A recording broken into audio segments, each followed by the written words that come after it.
viewers, if you switch on the television at any point of time in India, all that you get to see is either Sushant Singh or Riya Chakraborty or the drug case of late Kangana Ranaut and what's happening in Karnataka of Ragini Dwivedi and others. But what is more important actually, nationally speaking, is the situation that is there at the line of actual control where the Chinese have started attacking Indian troops. Not attacking, but very close to attack. For the first time in 45 years, Chinese troops opened fire when they came very close to the borders in eastern Ladakh. Now, according to the 1993 Agreement of Peace and Tranquility, no firearms should be used by either sides. But it is Chinese army that first opened fire in the air as a threatening method, and then withdrew because they had come extremely close and they were about to cross the border. Of course, Indian troops used a lot of, muscle power in the sense that they said you go back, and then they used a lot of pressure, but never used firearms. The Chinese version is that India fired first.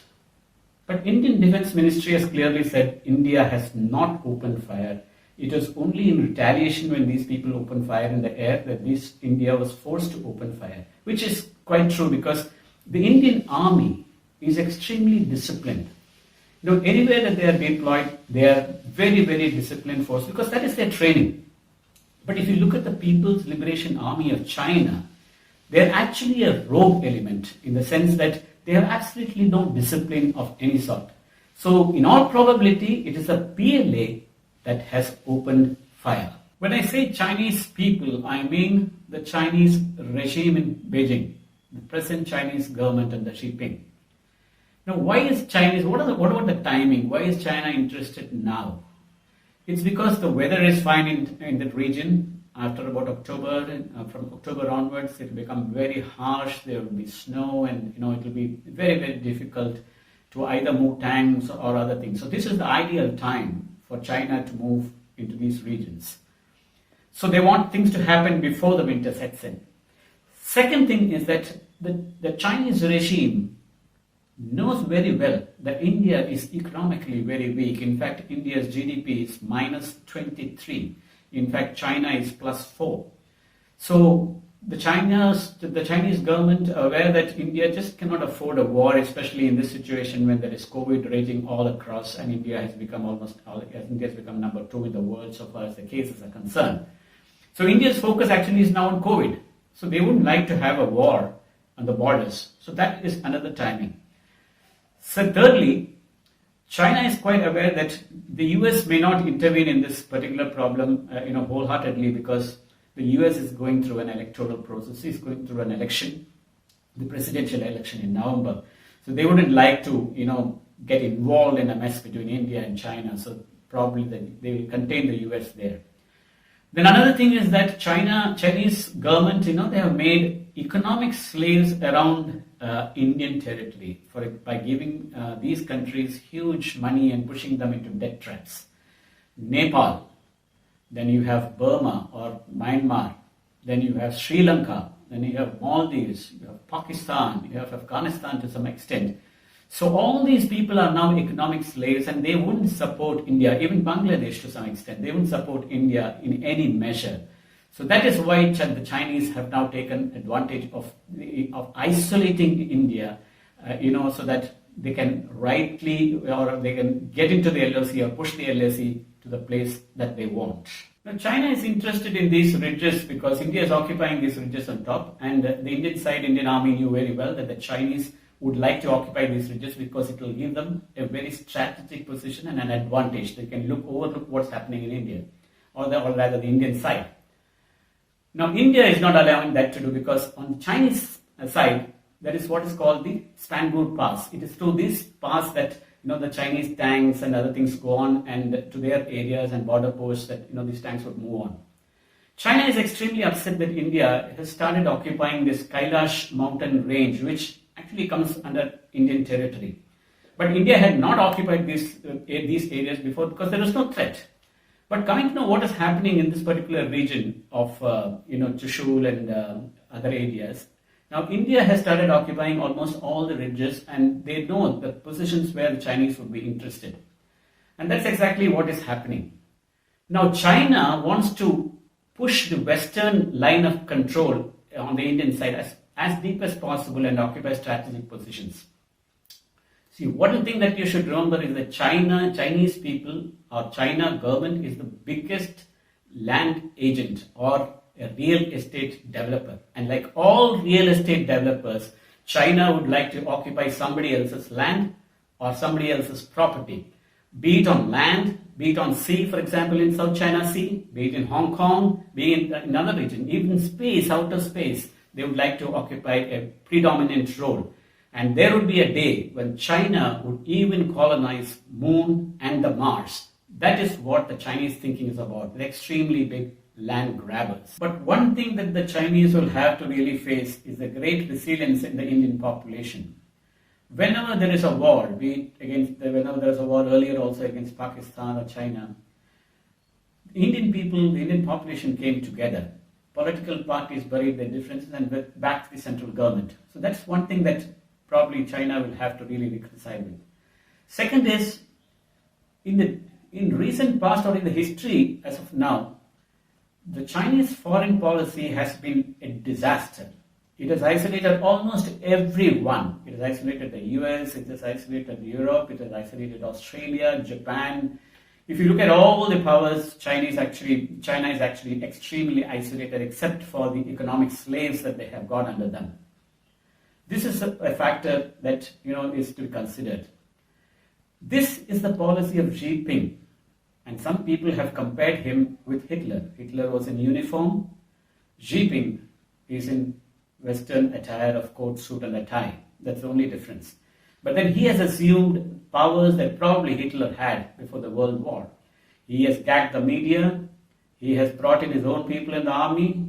He has been controlling populations, for example, the Muslim population in certain regions. There is no freedom of press, and everything is under the control of Xi Jinping. He is the master. So he has really emerged as a superpower, and it is his thinking that is driving China into these movements, and that would be a great disaster.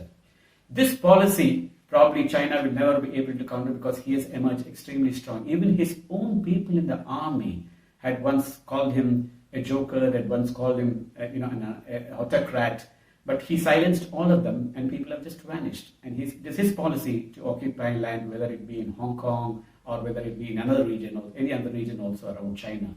That foreign policy, I repeat, is a disaster so far as China is concerned. Actually, now a bit of history. The dispute between India and China dates back to the 1800s. It was in 1800 that a British officer drew an artificial line between India and China, demarcating a border called the McMahon line. But it was not a line as such because there is no demarcation there. It was, as I said earlier, neither on land nor on water, nor you have lakes there, you have ridges, you have valleys, there is no line. So there are two perceptions actually happening. Chinese conveniently think that the line of control actually is well within the Indian territory. They want to push it back. India says, no, this is the line of control, and this territory beyond that is actually an Indian territory, which is right. But as I said, the PLA does not believe in all these things, and they would like to push this line as far as possible because their line does not exist at all. Then what happened was in 1907, Britain and Russia came together, what is known as the Great Game, and recognized China's rights over Tibet. And there was an agreement which said that without the permission of China, neither of these countries or any other countries could enter Tibet into any negotiations or in deals or anything. It has to be through China. So Tibet was first recognized around that period as a Chinese controlled territory. Then what happened was in 1913 and 14, representatives of Britain, China and Tibet met to sort out the issues regarding the border line. And in 1914, they came to an agreement called the Shimla Pact. And the Shimla Pact had a lot of details into the border line, border areas and other things and all. But crucially, China didn't sign the document. The Simla Accord was not signed by China. So that line of whatever is drawn there is an accord which does not recognize, is not recognized because it's not valid because China didn't sign it.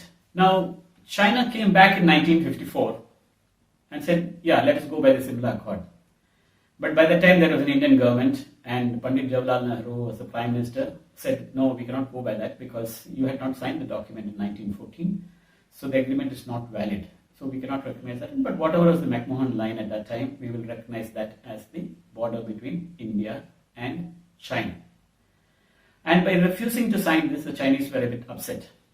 Now then what happened was in 1962, what Pandit Nehru did was, he had a policy called the forward policy. He had just entered into an agreement with China, the great Panchsheel and other things and all, and he had brought the Chinese government to his side, and they said India, China, bye-bye, or whatever that relationship. It was there extremely very, very good, cordial.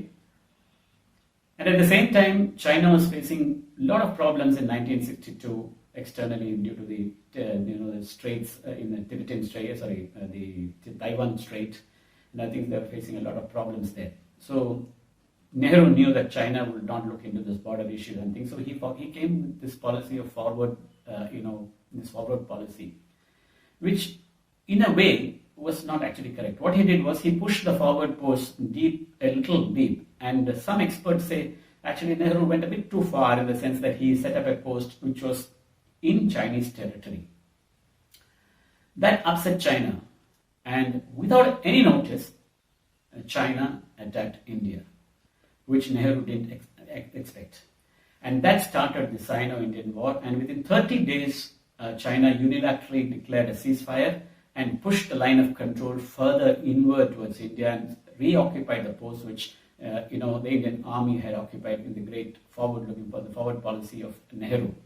And that is the history that started off in the 1907 onwards, 1954.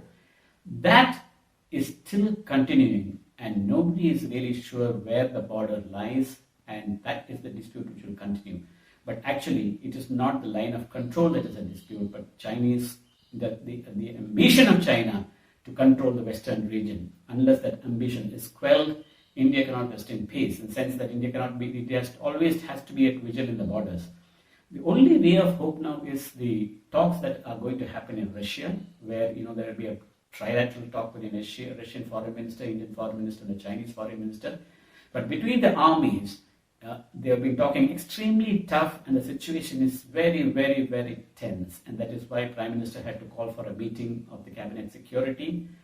And then we will have to see in the coming days what would be the situation in the Chinese border. And that is what the nation should now be discussing and thinking, rather than be looking into issues like drug and other matters.